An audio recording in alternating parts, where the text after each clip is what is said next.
मेरे प्यारे सभी साथियों को गुड इवनिंग, नमस्कार, जय हिंद, जय भारत। जैसा कि आप लोग जानते हैं, रोज इसी वक्त हमारी ये जो ऑनलाइन क्लास है ये रेगुलर रहती है। रूबीडियम डिजिटल प्लेटफॉर्म के माध्यम से हम लोग सीकर से आप लोगों को ये सारी की सारी क्लासें जो वो प्रोवाइड करवा रहे हैं। तो आप लोग ज़्यादा से ज़्यादा इस चैनल को शेयर एंड सब्सक्राइब करें और आप अपनी स्टडी को लगातार सतत जारी रखें। तो जैसा कल हमने पिछले लेक्चर या पिछले वीडियो में चर्चा की थी, उसी को आगे कंटिन्यू करते हुए आज हम लोग थोड़ी सी बेसिक जानकारी जो है उसके बारे में हम लोग स्टडी करते हैं।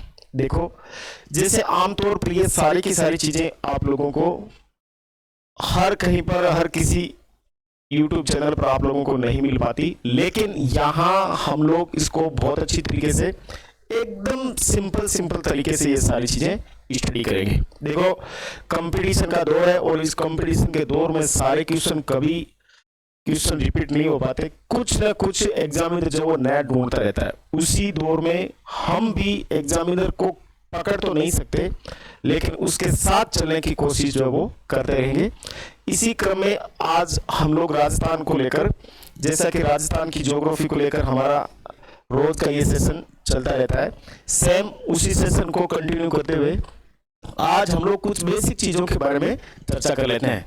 जैसे कि हमने कल वाले वीडियो में ये देखा था कि राजस्थान का अंतिम दक्षिणी गांव, तो राजस्थान का अंतिम दक्षिणी गांव हमने पढ़ लिया था कि राजस्थान का अंतिम दक्षिणी गांव जो है वो कौन सा है। तो हमने पढ़ा था बोरकुंडा, और बोरकुंडा जो कुशलगढ़ तहसील में है और बांसवाड़ा डिस्ट्रिक्ट में। और आप लोगों को जैसे विदित होगा, बांसवाड़ा अभी संभाग बन चुका है। राजस्थान में कुल मिलाकर 10 संभाग हो चुके हैं।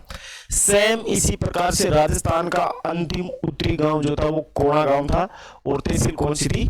श्रीगंगानगर, और डिस्ट्रिक्ट भी कौन सा था? श्रीगंगानगर, है ना। सेम उसी प्रकार से राजस्थान का अंतिम पश्चिमी गांव, और राजस्थान का अंतिम पश्चिमी गांव जो है वो कौन सा था? तो हमने ऐसा पढ़ा था कल कि यहाँ कटरा गांव जो था वो राजस्थान का अंतिम पश्चिमी गांव था, और तहसील कौन सी थी? सम, और यहाँ पर डिस्ट्रिक्ट कौन सा था? जैसलमेर। इसी क्रम में अगर हम पूर्व की बात करें हम लोग, तो राजस्थान का अंतिम पूर्वी गांव जो था वो अंतिम पूर्वी गांव कौन सा है? तो हमने पढ़ा था सिलाना गांव, और सिलाना गांव जो वो कौन सी तहसील में है? तो राजाखेड़ा तहसील, और डिस्ट्रिक्ट कौन सा हो जाएगा? धौलपुर। इसके ऊपर हमने बेसिकली थोड़ी सी चर्चा कर ली थी, ध्यान देना बेटा। अब यहां तक तो ये सारी चीजें आप लोगों को अच्छे से मेंशन मिल जाएगी, बट एक चीज जैसे आप लोगों ने इसके बारे में अच्छी तरीके से पढ़ा होगा, ये नहीं पढ़ा तो आज हम लोग इसको अच्छी तरीके से सीखेंगे। देखो, और क्या सीखने वाले हैं? कुछ नया सीखेंगे, तभी हम लोग अदर कंपटीशन की तैयारी करने वाले जो स्टूडेंट उनसे अलग हो पाएंगे। जैसे कि राजस्थान की उत्तर से दक्षिण, राजस्थान की उत्तर से यानी कि श्रीगंगानगर के कोणा गांव से लेकर राजस्थान में दक्षिण में बोरकुंडा तक की अगर लेंथ अगर अपन बात करें, तो लेंथ यानी कि लंबाई कितनी है? तो यहाँ पर सिंपल सा अपन बोल सकते हैं कि राजस्थान की उत्तर से दक्षिण की जो लंबाई है ये 826 किलोमीटर। कितनी होगी? 826 किलोमीटर। ठीक इसी प्रकार से अगर हम लोग राजस्थान की पश्चिम से पूर्व की अगर चौड़ाई देखें, ध्यान देना है, राजस्थान की ये तो क्या होगी? लंबाई। और इस प्रकार से अगर अपन बात करें तो राजस्थान की ये जो चौड़ाई है, ये चौड़ाई कहां से होगी? जैसलमेर टू धौलपुर, जैसलमेर से धौलपुर के बीच में राजस्थान की जो चौड़ाई है, इस चौड़ाई की अगर अपन बात करें तो ये हो जाएगी 869 किलोमीटर। एकदम बहुत सिंपल से कुछ आंकड़े हैं, इनको बस याद रख लेना है। तो राजस्थान की चौड़ाई और ऊंचाई, तो राजस्थान की ऊंचाई तो कितने? 826 किलोमीटर, और राजस्थान की चौड़ाई कितनी? 869 किलोमीटर। ठीक है, अब हम लोग कह सकते हैं कि राजस्थान की चौड़ाई और ऊंचाई में फर्क कितना है, यानी कि अंतर कितना है। तो आप लोग आसानी से 869 में से 826 किलोमीटर जो बिल्कुल एकदम सिंपल वे में निकाल सकते हो।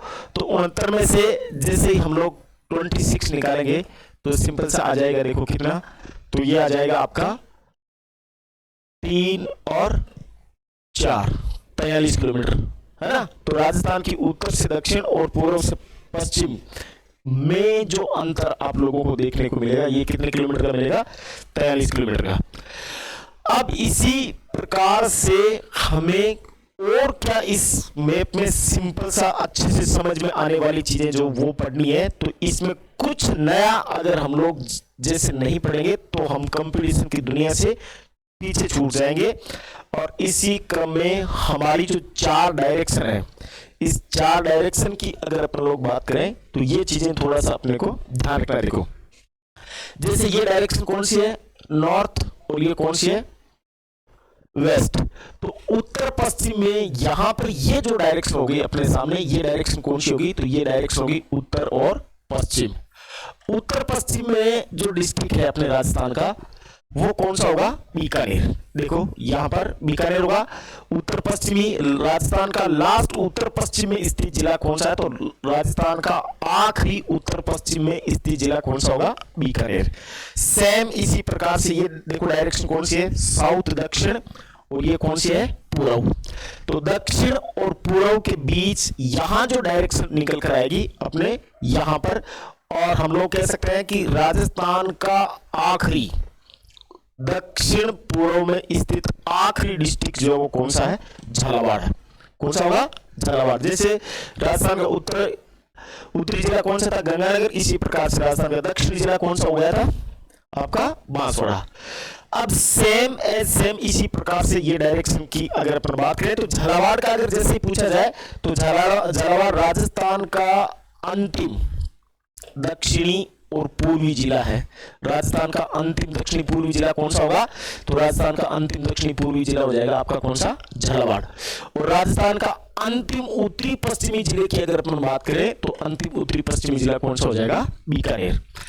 सेम एज सेम इसी प्रकार से अगर हम लोग चर्चा करें तो देखो ये कौन सी डायरेक्शन है, साउथ दक्षिण, और दक्षिण के बाद में ये कौन सी हो जाएगी, पश्चिम। दक्षिण और पश्चिम में राजस्थान का अंतिम डिस्ट्रिक्ट जो है वो कौन सा हो जाएगा, जालोर, है ना।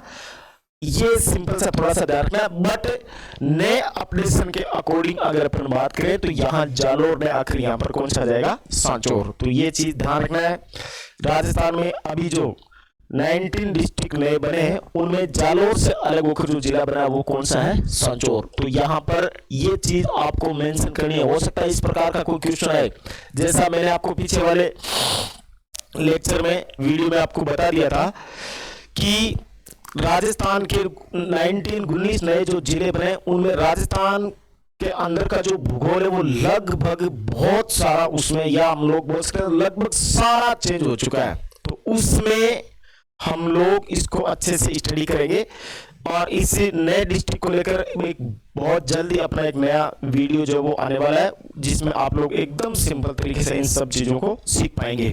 तो राजस्थान का अंतिम दक्षिणी और पश्चिमी जिला जो होगा वो कौन सा होगा, सांचौर। ठीक उसी प्रकार से अगर अपन बात करें तो राजस्थान में ये कौन सी डायरेक्शन हो जाएगी, देखो उत्तर, और ये कौन सी हो जाएगी, पूर्व। तो उत्तर और पूर्व में अंतिम डिस्ट्रिक्ट जो होगा वो कौन सा होगा, चूरू, है ना।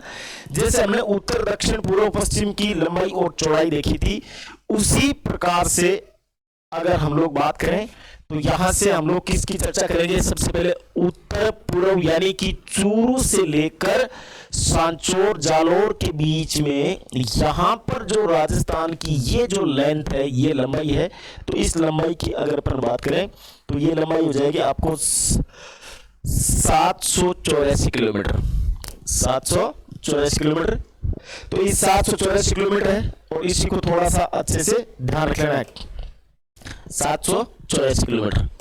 और सेम एज सेम इसी प्रकार से अपने को यह ध्यान रखना है कि उत्तर पश्चिम में बीकानेर से लेकर झालावाड़ के बीच, बीकानेर से लेकर झालावाड़ के बीच में जो राजस्थान की लंबाई होगी उस लंबाई की अगर हम लोग बात करें तो ये हो जाएगी आपकी 850 किलोमीटर। यानी कि बीकानेर से झालावाड़ के बीच में ये जो लेंथ है, ये लेंथ आपकी हो जाएगी कितनी, 750 किलोमीटर। तो 750 किलोमीटर तो इस प्रकार से हम लोग कह सकते हैं कि हमारे पास जो टोटल आंकड़ा निकल कर आया वो क्या आ रहा है, वो अपने को चेक कर लेना है। आज तक जितने भी कंपटीशन के एग्जाम हुए उनमें राजस्थान के उत्तर से दक्षिण या पूर्व से पश्चिम की लंबाई या चौड़ाई इसी प्रकार के क्वेश्चन बनते आए हैं। लेकिन हो सकता है कि एग्जामिनर इस प्रकार के क्वेश्चन भी हमसे पूछे, तो हम लोग एग्जामिनर के साथ साथ चलने की कोशिश करेंगे। यही अपना एक पढ़ने का अच्छा मेथड है और यहाँ से क्वेश्चन पूछा जा भी सकता है। ऐसी कोई बड़ी बात नहीं है कि इसमें ऐसा क्वेश्चन नहीं पूछा जा सकता। तो मैं उम्मीद और आशा कर सकता हूं आपसे कि आपको कुछ न कुछ नया अपडेशन जरूर देखने को मिला होगा, है ना। तो ये इस प्रकार से आप लोगों को ध्यान रखना है। तो इसी नेक्स्ट स्लाइड में एक चीज की आप लोगों को चर्चा करनी है। जैसे मैं एक क्वेश्चन के अकॉर्डिंग आप लोगों को बताऊंगा। जैसे हम लोग कह सकते हैं कि भारत की लंबाई जो है वो अधिक है, भारत की लंबाई अधिक है। जबकि भारत का मैप आप लोग जैसे कभी इस भारत के मैप के बारे में देखेंगे या इसके बारे में अच्छे से स्टडी करेंगे तो भारत की लंबाई अधिक है। और इसी कंपैरिजन में अगर अपन बात करें तो राजस्थान की, तो राजस्थान में आप लोगों को ध्यान रखना है कि राजस्थान की चौड़ाई अधिक है, चौड़ाई अधिक है। ये दोनों चीजें आप लोगों को अच्छे से ध्यान होनी चाहिए, ध्यान रखना। इसको फिर से मैं बता रहा हूं, एक बार अच्छे से इसको माइंड में सेटअप कर लेना। भारत की लंबाई अधिक है यानी कि भारत की लेंथ अधिक होगी और राजस्थान की चौड़ाई अधिक होगी। ये मैं इसके ऊपर जोर क्यों दे रहा हूं, इसलिए दे रहा हूं क्योंकि आजकल स्टेटमेंट वाले जो क्वेश्चन आते हैं उन स्टेटमेंट वाले क्वेश्चनों में ऐसा पूछा जा सकता है कि निम्नलिखित कथनों में से कौन सा कथन सही है या कौन सा कथन गलत है। भारत और राजस्थान दोनों के कंपैरिजन में इस प्रकार का क्वेश्चन आपसे पूछा जा सकता है। आरपीएससी के ऐसे क्वेश्चन जो है, आरपीएससी की पहली पसंद होती है ये क्वेश्चन, है ना। तो मेरे प्यारे साथियों इस चीज के ऊपर ध्यान रखना। राजस्थान की लंबाई कम है जब और राजस्थान की चौड़ाई अधिक है। किसके कंपैरिजन में? भारत के कंपैरिजन में। भारत की लंबाई अधिक होगी और भारत की चौड़ाई कम होगी। जैसे ही हम लोग इसको और भारत के मैप के ऊपर चर्चा करेंगे तब इसमें एक बार मैं आपको वहां पर और बताऊंगा। तो ये चीजें आप लोगों को दोनों अच्छी तरीके से ध्यान रखनी है। नेक्स्ट चलते हैं अपन आगे। तो यहां पर 2-3 बातें और अच्छी तरीके से अपने को सीखने को, अलग से कुछ सीखने को मिली। आज हम लोग बात करेंगे राजस्थान के स्थानीय समय में अंतर, यानी कि राजस्थान का जो लोकल टाइम है उसमें अंतर, या राजस्थान में पश्चिम से पूर्व के बीच में अंतर, या हम लोग बोल सकते हैं कि राजस्थान में सूर्य उदय से सूर्य अस्त के बीच में अंतर। ये अंतर किस प्रकार से होता है, क्यों होता है, क्या कारण है, ये चीजें हम लोग यहां पर समझने की इजी वे में कोशिश करेंगे। तो अगले 10 मिनट आप लोग बहुत अच्छी तरीके से इस लेक्चर को समझें और समझने के बाद में आपको राजस्थान ही नहीं अपितु किसी भी क्षेत्र विशेष का अगर समय अंतर पूछे तो आप लोग आसानी से बता पाओ। इसके लिए अगले 10 मिनट आप लोगों के लिए बहुत ज्यादा महत्वपूर्ण होने वाले हैं। तो आप लोग जरा ध्यान दीजिए, हम लोग किस प्रकार से ये टाइम मेजरमेंट कर पाते हैं ये थोड़ा सा अपने को सीखना है। जैसे देखिए आप लोगों ने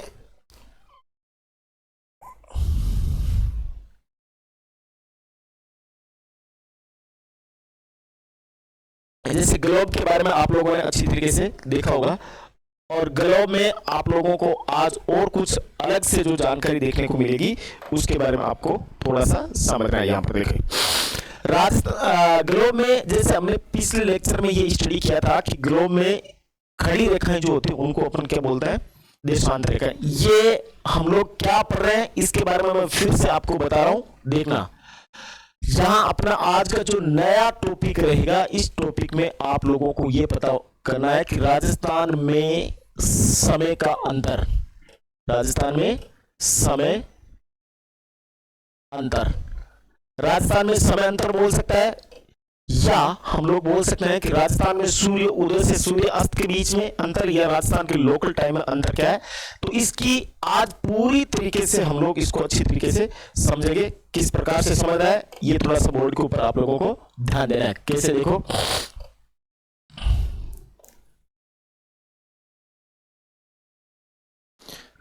देखिए, जैसे अगर हम लोग यहां से चर्चा करें तो ग्लोब के ठीक बीच में ये जो लाइन अपन लोग ड्रॉ करते हैं, इस लाइन को हम लोग बोलते हैं 0 डिग्री देशांतर।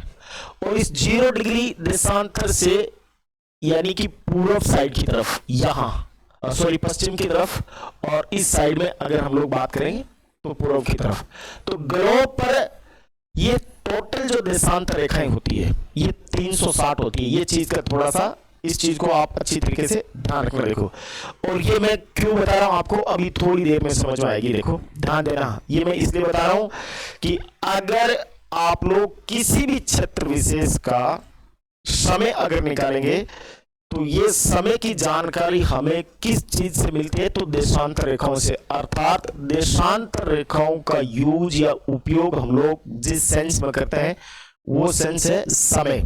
यानी कि आप लोगों को देशांतर रेखाओं के बारे में अगर अच्छी तरीके से पता है तो आप लोग किसी भी क्षेत्र विशेष का समय निकाल सकते हैं अकॉर्डिंग टू इंडियन टाइम। यानी कि भारत के समय के अनुसार आप किसी भी पर्टिकुलर एरिया, पूरे वर्ल्ड में, पूरे ग्लोब में किसी भी क्षेत्र विशेष का आप समय अंतर निकाल सकते हैं। और यही हम लोग थोड़ा सा सीखने का प्रयास कर रहे हैं। और राजस्थान में सूर्य उदय और सूर्य अस्त के बीच में जो समय अंतर है, इसकी अपन विशेषतः चर्चा करेंगे। क्यों? क्योंकि हम लोग राजस्थान का ज्योग्राफी या राजस्थान का भूगोल पढ़ रहे हैं, तो इसमें आप लोग बने रहिए। किस प्रकार से हम लोग स्टडी करते हैं, चर्चा करते हैं, देखिए। जैसा आप लोगों को सबको पता है कि टोटल देशांतर रेखाओं की संख्या, कुल देशांतर रेखाओं की संख्या जो है वो कितनी है, 360, 360। कुल देशांतर रेखाओं की संख्या कितनी हो जाएगी, 360। इसमें अपने को क्या ध्यान रखना है कि अर्थ जो है अपनी अर्थ हम लोग कह सकते हैं कि वेस्ट टू ईस्ट रोटेट होती है। यानी कि पृथ्वी पश्चिम से पूर्व की तरफ घूमती है। जैसे हम लोग बोल सकते हैं इस प्रकार से पश्चिम से पूर्व की तरफ घूमती है।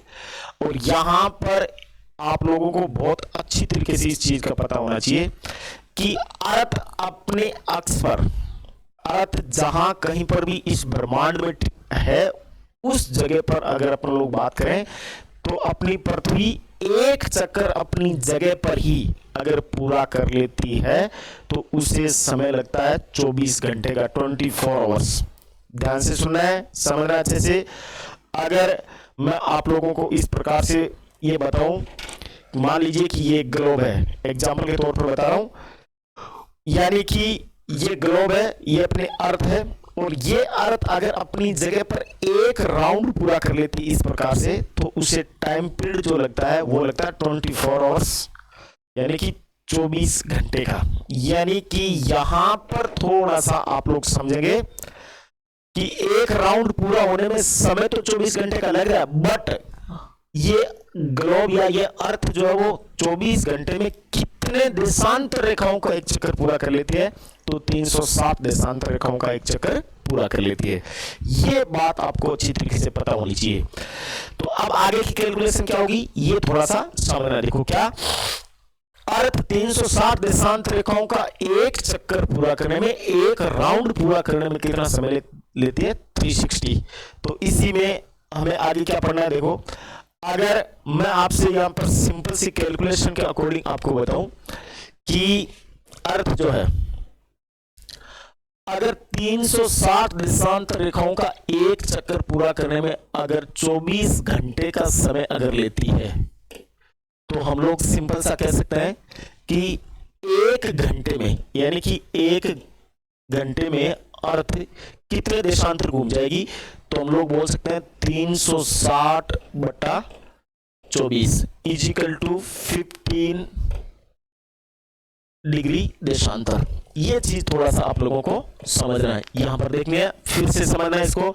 अगर अर्थ 360 देशांतर रेखाओं का एक राउंड पूरा करने में 24 घंटे का टाइम पीरियड लेती है, तो 1 घंटे में अर्थ कितना घूम जाएगी, 360 अपॉन 24 इजिकल टू 15 मिनट, 15 देशांतर, यानी कि 15 देशांतर घूम जाएगी कितने घंटे में, 1 घंटे में।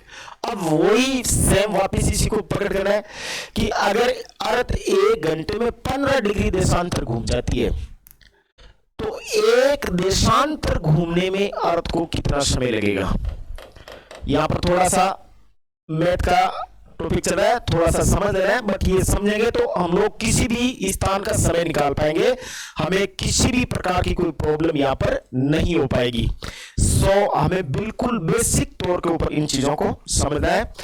तो एक देशांतर घूमने में अर्थ को समय कितना लगेगा, तो 1 घंटे में कितने मिनट होते हैं, 60, तो हम लोग बोल सकते हैं 60/15, 60/15। क्यों, क्योंकि 1 घंटे में कितने देशांतर घूमती है, 15 देशांतर, तो एक देशांतर घूमने में इसको समय कितना लगेगा, तो एक देशांतर घूमने में इसको समय लग जाएगा 15 चौक 60 अर्थात 4 मिनट्स।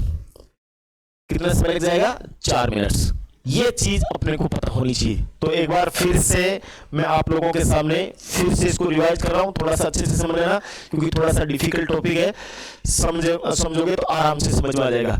अपने ग्लोब के ऊपर टोटल देशांतर रेखाओं की संख्या कितनी है, 360। इन 360 देशांतर रेखाओं का एक चक्कर पूरा करने में अर्थ को जो समय लगता है, वो समय कितना लगता है, 24 घंटे का। ये पहला मेथड अपना निकला कि 360 देशांतर रेखाओं का एक चक्कर पूरा करने में समय कितना लग जाएगा, 24 घंटे का। अगर 24 घंटे में 360 देशांतर रेखाओं का एक चक्कर पूरा करके 1 घंटे में अर्थ घूम जाएगी कितने, 360/24 इजिकल टू 15 देशांतर, अर्थात 1 घंटे में अर्थ 15 देशांतर घूम जाती है। अगर 1 घंटे में 15 देशांतर घूमती है, तो एक देशांतर घूमने में उसे समय कितना लगेगा, तो 60/15 इजिकल टू 4 मिनट्स, यानी कि एक देशांतर जैसे ही अपनी जगह से घूमेगी तो उसे समय लग जाता है कितने मिनट का, 4 मिनट का। या आप लोग सिंपल वे में कह सकते हो कि दो देशांतर के बीच में समय अंतराल, दो देशांतर रेखाओं के बीच में समय अंतराल जो होगा, वो समय अंतराल कितने मिनट का होगा, तो ये समय अंतराल होगा 4 मिनट का, है ना। यहां ये मेथड आप लोगों को अच्छे से पकड़ करना है। अब सेम वही कंडीशन अपने को फिर से अपनानी है, और किस प्रकार से अपन अलग से सीख पाते हैं, ये चीजें थोड़ा सा अच्छे से पकड़ करना है। देखो वापिस हम लोग लौट कर आते हैं किसके ऊपर, राजस्थान के ऊपर। जैसे राजस्थान के बारे में हमने कल इसके बारे में अपने पढ़ा था कि राजस्थान का देशांतरी अंतर, राजस्थान का देशांतरीय अंतर, तो राजस्थान का देशांतरीय अंतर कल हमने पढ़ाई था कि राजस्थान का देशांतरीय अंतर कितना है। तो हम लोगों ने इस चीज को अच्छी तरीके से मेंशन किया ही था कि 78 degree 17 minute minus 69 degree 30 minute, तो 78 degree 17 minute minus 69 degree 30 minute equal to बराबर कितना हुआ था, 8 डिग्री 47 मिनट। ये राजस्थान का देशांतरी अंतर है। इस चीज को आप लोगों को याद रखना ही है, ये चीज भूलना मत, ताकि आसानी से आप लोगों को याद रहे। ये वाला हो जाएगा। तो राजस्थान का देशांतरीय अंतर कितना होगा, पश्चिम से पूर्व के बीच में राजस्थान का जो देशांतरीय अंतर है वो कितना है, 8 डिग्री 47 मिनट। अगर ये अंतर है तो हमने अभी पीछे जिस स्लाइड में देखा था, जैसे हम लोग यूं कह सकते हैं, फॉर एग्जांपल अगर राजस्थान के मैप की अगर हम लोग बात करें, तो ये चीज आपको थोड़ी सी अच्छे से समझ में आएगी। देखो किस प्रकार से ये हमें पकड़ करना है।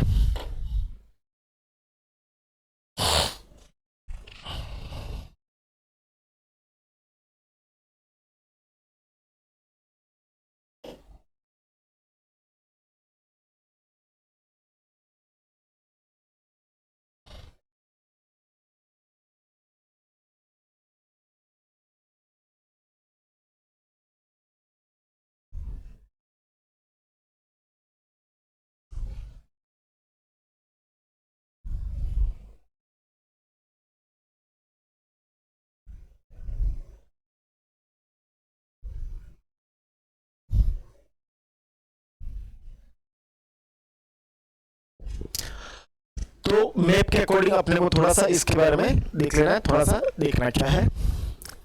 सिंपल सा मैप लेके अपने को यहीं पर पकड़ करना है। देखो कैसे, जैसे मान लीजिए कि ये राजस्थान है, यहाँ पर थोड़ा सा सेटअप नहीं हो पा रहा है तो सॉरी इसके लिए। यहां से अपन थोड़ा सा इसको देखेंगे अच्छे से। देखो कैसे, जैसे राजस्थान का जो समय अंतर है, सॉरी देशांतरीय अंतर है, वो देशांतरीय अंतर कितना हो जाएगा, 8 डिग्री 47 मिनट का जो देशांतरीय अंतर है। अब राजस्थान में हमें पता करना है कि 8 डिग्री 47 मिनट का ये देशांतरीय अंतर तो हो गया, लेकिन यहां पर अपने को क्या अलग से सीखना है, ये चीज थोड़ी सी चर्चा करनी है। जैसे यहां ये राजस्थान के मैप के अकॉर्डिंग अगर अपन बात करें तो ये चीज अपने को पता करना है। यहां पर राजस्थान का लास्ट पूर्वी जिला जो है वो कौन सा है, धौलपुर, और राजस्थान का लास्ट पश्चिमी जिला जो है वो कौन सा हो जाएगा, जैसलमेर। क्लियर है। अब इसको थोड़ा सा डिफाइन कर लेगा हम। अगर राजस्थान का देशांतरीय अंतर 8 डिग्री 47 मिनट है तो हमने पीछे वाले वीडियो में ये पढ़ा था कि एक देशांतर जैसे ही अर्थ घूमती है तो उससे समय कितना लगता है, 4 मिनट का। देखना फिर से, एक देशांतर अगर अर्थ घूम जाती है तो उसे समय लगेगा कितने मिनट का, 4 मिनट का।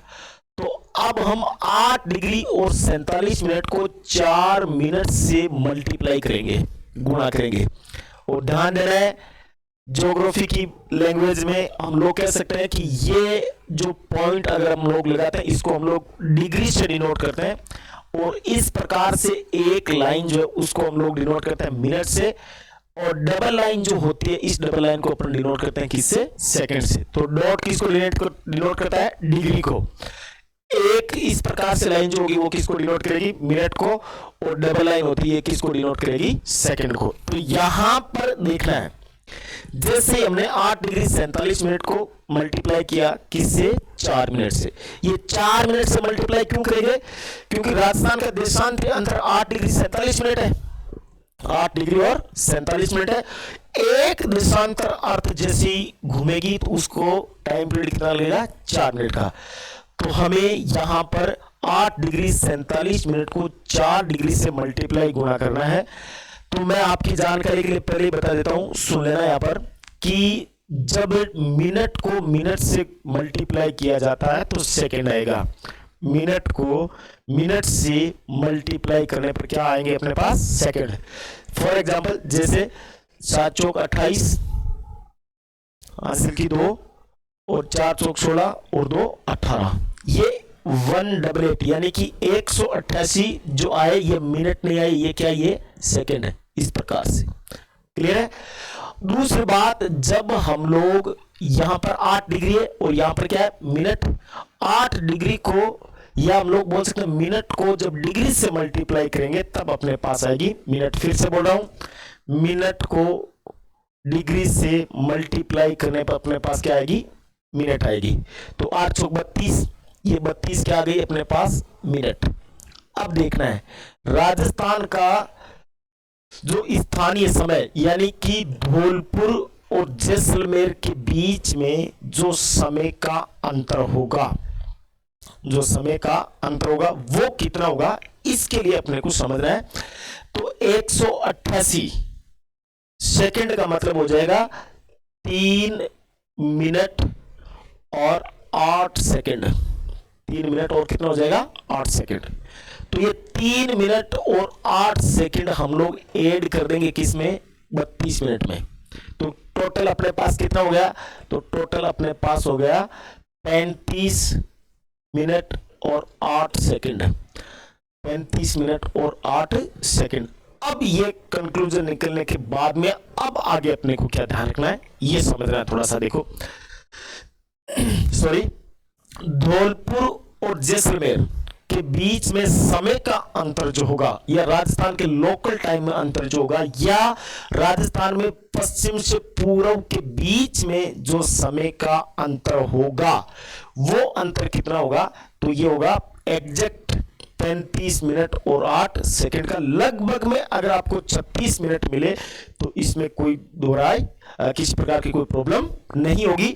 लेकिन एग्जैक्ट अगर अपन देखें तो एग्जैक्ट कितना होगा, 35 मिनट और 8 सेकंड। तो ये चीज आप लोगों को एक अच्छी तरीके से पता होनी चाहिए कि सनराइजिंग यानी कि सूर्य उदय जो सबसे पहले होता है वो कौन सी डायरेक्शन में होगा। हम लोग इस अर्थ के किसी भी क्षेत्र पर अगर चले जाए, धरती के किसी भी कोने पर अगर चले जाए, तो सनराइजिंग हमेशा पूर्व में होगा। सूर्य उदय हमेशा कौन सी डायरेक्शन में होता है? पूर्व में। तो राजस्थान में सबसे पहले सनराइजिंग या सूर्य उदय जो है वो सबसे पहले कहां पर होगा? धौलपुर में। तो राजस्थान में सबसे पहले जैसे सूर्य उदय धौलपुर में होगा, तो राजस्थान में सबसे बाद में सूर्य उदय कहां पर होगा? तो राजस्थान में सबसे बाद में सूर्य उदय होगा कहां पर? जैसलमेर में। सो फ्रेंड्स, मेरे प्यारे दोस्तों, हम लोग कह सकते हैं कि धौलपुर और जैसलमेर के बीच में समय का जो अंतर है वो लगभग 36 मिनट का है। एग्जैक्ट अगर पूछे तो 35 मिनट और 8 सेकंड का है। यानी कि हम लोग एक सिंपल सा ये भी क्वेश्चन बना सकते हैं यहाँ पर, क्या राजस्थान में सबसे पहले सूर्य धौलपुर में उदय होता है? तो सबसे पहले सूर्य अस्त कहां पर होगा? सबसे पहले अस्त भी धौलपुर में ही होगा। सेम है, सेम इसी प्रकार से राजस्थान में सबसे बाद में सूर्य उदय कहां होगा? जैसलमेर में। तो सबसे बाद में अस्त भी कहां पर होगा? जैसलमेर में। इस प्रकार के छोटे छोटे क्वेश्चन जो है वो हमें अच्छी तरीके से पता करना है। तो आगे हमने ये बेसिक जानकारी प्राप्त की, तो इस बेसिक जानकारी के बेस के ऊपर आगे वाले टॉपिक की अगर अपन चर्चा करें तो नेक्स्ट हम लोग और चर्चा करेंगे। और ये चर्चा जो करेंगे, ये चर्चा करेंगे हम राजस्थान का आकार।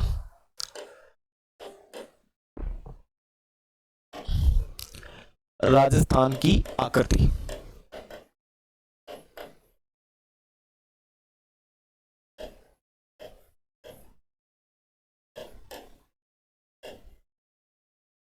राजस्थान की आकृति।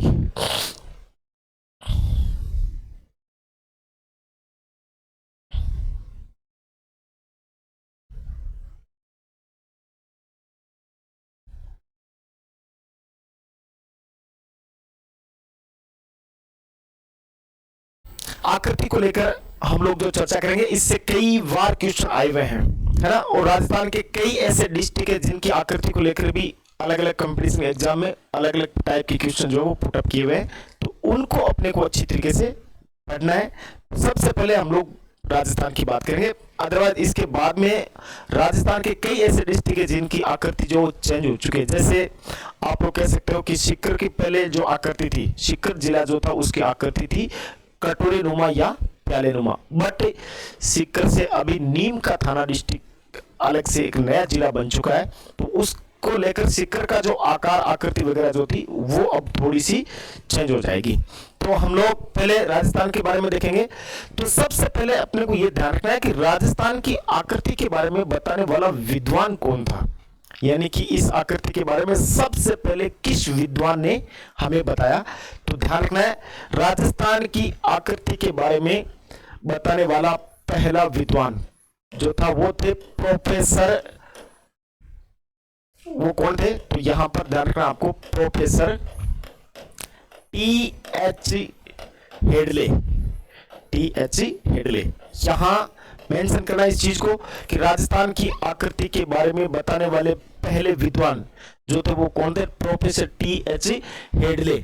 और प्रोफेसर टी.एच.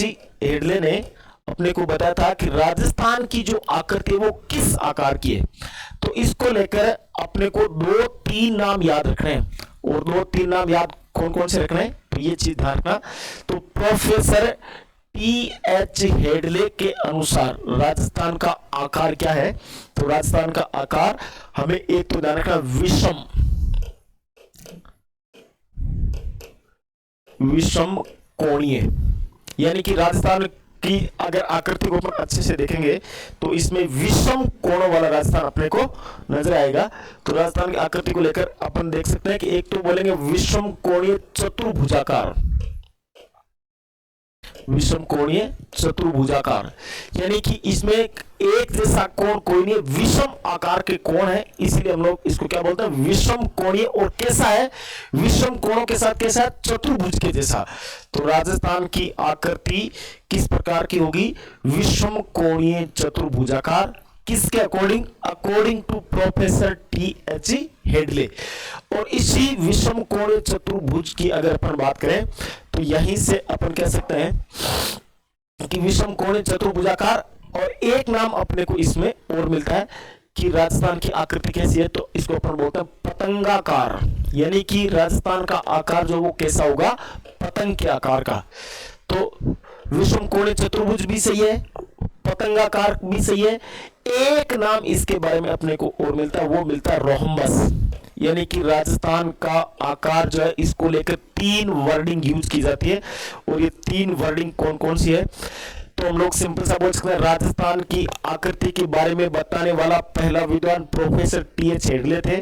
और प्रोफेसर T.H. हेडले के अनुसार राजस्थान की आकृति विषम कोणीय चतुर्भुजाकार हो, एक ही बात सही है। इसी को हम लोग बोल सकते हैं पतंग के आकार का, वो भी सही है। और अंग्रेजी में इसको हम लोग बोल देते हैं रोहम्बस। तो ये राजस्थान की आकृति को लेकर हमने इसके बारे में चर्चा की। तो नेक्स्ट वीडियो के लिए आप लोग देखते रहिए हमारा रूबीडियम यूट्यूब चैनल।